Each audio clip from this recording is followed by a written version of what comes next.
Welcome to the Rugby Obsession Deep Dive. Great to be here. Today, we're really getting stuck into the Springboks' latest team announcement.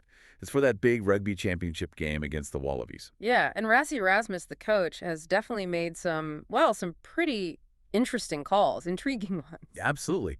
And we're here to sort of unpack the strategy behind those key choices. This deep dive, it really cuts through all the noise. It gives you the strategic thinking, the insider view behind these decisions. So you're not just following, you're actually ahead of the game. Yeah, understanding the why. Exactly. And look, before we get too deep into it, make sure you hit subscribe on Rugby Obsession wherever you get your podcasts. Definitely do that. You don't want to miss these. Keeps you right on top of all the action. So yeah, this isn't just a list of names. It's about why they're playing, the really clever strategic thinking. We'll look at the decisions causing all the buzz and, how they might actually play out this weekend. And the biggest buzz, straight off the bat, has to be Siya Kolisi, the captain. Oh, yeah. He's set to start at number 8, first time ever in his Test career against the Wallabies. Wow. I mean, that's not just a little tweak, is it? It's a pretty significant statement. Really changes the look of that loose trio, signals a clear plan. Okay, let's unpack that then. Kolisi at number 8. What's the immediate takeaway there? At test level, I mean. Right. We know him as this brilliant flanker, but our sources are saying he actually played quite a bit at number 8 for the Sharks, didn't he? Domestically, like in the URC last season. He did, yeah. Most of his games for them in 24-25 were actually at 8, so it's not completely alien territory for him personally. Okay. But doing it in a Springbok jersey in a test match, that's different gravy. It's groundbreaking. So why is it so groundbreaking then? Well, I think it tells you a lot about Rassie Erasmus. His trust in Kolisi's skills, his adaptability, and also his willingness to shape the strategy based on who's available and, crucially, who they're playing against. Australia. Right. And Erasmus himself, he's been pretty open about why he made this switch, hasn't he? Yeah, he explained it. It's less about Kolisi learning a whole new job description and more about using his skills, his existing strengths, but in a slightly different way tactically. Exactly. And that's where it gets interesting. What did he actually say? We know they've got some issues at number 8, availability-wise. Yeah, that's a factor. Jasper Wise is out, suspended. Right. And then you've got Hanekom and Elroy Liu, both long-term injuries. So, yeah, options are a bit limited there. But they did have other guys, right? They looked at Jean-Luc Dupreez. He started against the Babas back in June. And Cobus Wise, too, apparently played well against Georgia. So they weren't totally stuck. No, they had options. But they still went with Kolisi. What was the thinking there? Why him over, say, a more specialist 8? That's the million-dollar question, isn't it? And Rassie's logic, it's actually quite insightful. It's all about how the modern game works. Okay. He basically said, look, the number 8 position, it's mainly about general play now, not just packing down in the scrum. Right. How often do scrums happen anyway? Well, that's what he said. Maybe, 13, 14 times a game? That's his number? Uh-huh. The real fight, he reckons, especially against the Aussies, is at the breakdown. Okay. Makes sense. He actually said, and this is a quote, we actually changed our mind there. He said, the more we practiced, we realized that the only position the guy plays at 8 is at scrums. General play is probably what happens most, and having guys like Peter, Marco, and Siya on the field, we really feel Australia is a threat at the breakdown. Right. They really fight hard at the breakdown, and those guys clean out well at the breakdown, and we feel we are going to need that. Okay, so that clears it up. It's about the combination. Kolisi, Pieter-Steph du Toit, Marco van Staden, that specific trio picked for their collective ability to dominate that clean-out, hit those rucks hard. Precisely. It's not about Kolisi needing to be this massive scrummaging anchor all of a sudden. Oh. It's what he adds around the park, disrupting Australia's ball, securing their own. That's the priority. And they've still got Quagga Smith on the bench, too. Yeah, exactly. So there's that impact, that different dynamic they can bring on later if needed. Depth. This kind of flexibility, moving players around, it says a lot about modern coaching, doesn't it? Thinking outside the traditional boxes. Absolutely. You fit your best players into a system that directly counters what the opposition wants to do. You don't just stick rigidly to, he's a 7, he's an 8. So how does this change things against the Wallabies then? What's the likely impact on the game plan? Well, it strongly suggests they're going to be absolutely relentless at the breakdown. Yeah. Really target Australia's quick ball, try and slow it right down, and make sure their own ruck is rock solid. Maybe they sacrifice a tiny bit of scrum weight, but they're banking on winning that breakdown battle. It's a calculated risk, definitely. It is. Okay, let's shift gears a bit. The bench. The famous bomb squad.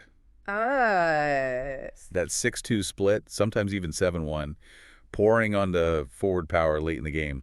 But this time, it's a 5-3 split. 5 forwards, 3 backs. Traditional. It is, yeah. Feels like a change of pace. Does it? Or is there more to it? Well, this is where Rassie's playing games, I think. He's being strategically flexible, almost doing it in public. How so? He's basically said this 5-3 split isn't locked in. Not yet. Oh, right. Yeah, he hinted it might change depending on who the Wallabies pick. He specifically mentioned Australia having a lot of forwards in their squad, so he's almost saying, if you guys go 6-2, maybe we'll match you. It's like this public game of strategic chicken before teams are even fully announced. Wow, that's fascinating. That kind of transparency. Or maybe it's mind games. Could be a bit of both. And this sort of focus, this getting things sorted early, it also applied to when they announced the team, didn't it? And some other key picks, too. Yeah, they brought the announcement forward by a day. Why the rush? What was the logic there? And linked to that, those huge calls at halfback people are talking about. Grant Williams and Manny Libbuck starting. What does that pairing tell us about the style Rassie wants, beyond just who's fit? Well, the early announcement, he was pretty clear. He said, quote, "It is to get the speculation out of the way. Simple as that." Right. Just focus. Yeah, let the team focus purely on training, on prep. No outside noise, no guessing games about who's in or out. It's about managing that environment, keeping the energy focused. Makes total sense. Right. Psychology of high-stakes sport. Exactly. And the halfbacks, Williams and Libbuck, that signals, I think, an intent for speed, maybe a more expansive game plan. Okay, yeah. Williams has real gas from scrum half. Libbuck brings that flair, the unpredictable kicking game. It suggests they want to challenge the Wallabies with pace and tactics, not just sheer power. A different kind of balance, then. Maybe prioritizing that agility, that vision you mentioned. Could be. It gives the players clarity, too. Knowing their roles early, gets them straight into the week's work, builds that certainty. It really underlines the level of detailed thinking going on. Okay, we're just scratching the surface here of all the strategy and the intensity in top-level rugby. Yeah. If you want to keep getting these insights delivered straight to you, make sure you are subscribed to Rugby Obsession. Find us on your favorite podcast app. Yeah, don't miss out. So let's connect this announcement to some of the other chatter happening around the Springboks right now. Yeah. Because this team sheet has definitely got people talking beyond just the starting 15. Oh, for sure. Like Cheslin Colby. Superstar winger. Yeah. He's out for this first game against the Wallabies. Yeah, big blow. And Erasmus apparently has more serious fears for him, which sounds worrying. Right. That's a massive name missing. Adds another piece to the selection puzzle, doesn't it? It really does. Colby's absence is huge. It forces changes in the backline, really tests their depth out wide. And yeah, the conversation immediately shifts, to the winners and losers from the squad. Standard fan debate. Always. So you hear talk about a giant center being given the keys. That sounds like Andre Esterhuizen, right? Must be. Powerful, direct runner. Brings something different to that midfield compared to others. Picking him signals a clear tactic, get over the gain line, bash it up. Right. Create space. Exactly. And then on the flip side, people talk about a clutch fly half being left out. Okay. Who would that be? Maybe Elton Janchis. Probably referring to someone like him, yeah. Right. Known for his game management, reliable boot. Mm-hmm. So leaving him out kind of reinforces the choice of Libbuck, maybe that desire for a different tempo, a more attacking focus perhaps. These are the debates fans love, right? Different ideas on how the team should play. Absolutely. And the pundits are already dissecting the 5 takeaways, aren't they? Yep. Saying how Erasmus is embracing this intriguing challenge with the selections he's made.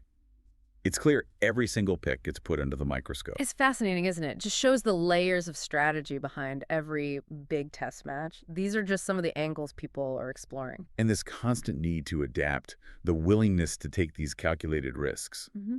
It's what makes rugby at this level so compelling to watch. Definitely. What really stands out to you, though, listening to all this, is it Kolisi at 8? The bench strategy, maybe? Yeah. Or something else? Yeah, it's hard to pick one thing. The Kolisi move is definitely headline grabbing. It is. It's a dynamic situation. It really shows the talent pool and the strategic depth the Buicks have. The exciting part now is seeing how it all actually works on the field. Absolutely. So we've covered quite a bit there.